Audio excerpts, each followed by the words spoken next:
But at the same time, it's just like, now how do we now tap into the money side of this? Mm-hmm. Do you think that, like, at what point, right, where you're now helping a bunch of individuals, why didn't you stay in the startup space where now you can have the ability to maybe transfer that into equity, where now you're like, hey, like, I'll help you on a consulting end, but now maybe I just want 1%. And like some of these startups, they go completely massive, and then you go that particular route versus So I did keep a couple startups, and I do have still a couple of startups. There it is.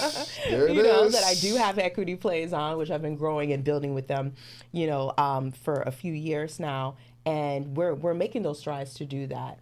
Because sometimes people don't realize some companies may need like 5 or 10 years, depending to really just master the whole space. And especially a lot of times you're with a lot of different innovative ideas that need that extra space and time. So I'm on the brink of that. So I'm super excited.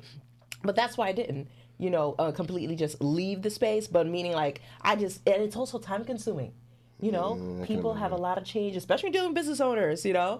They have a lot of ideas, there's a lot of things all the time. So it's just like I realized, like, you know what?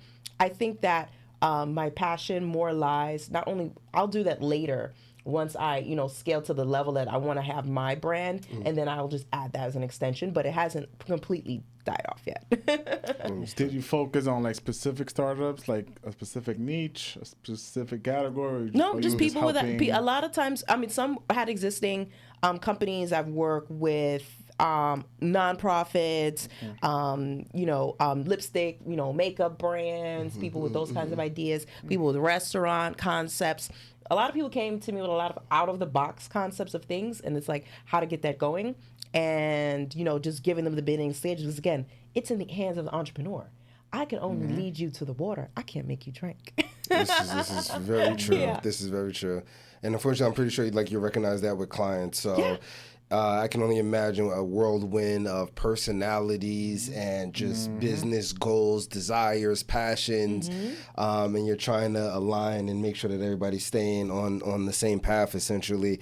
Talk to us about and we'll transition to everything that you're doing now. But where did the business acumen come from?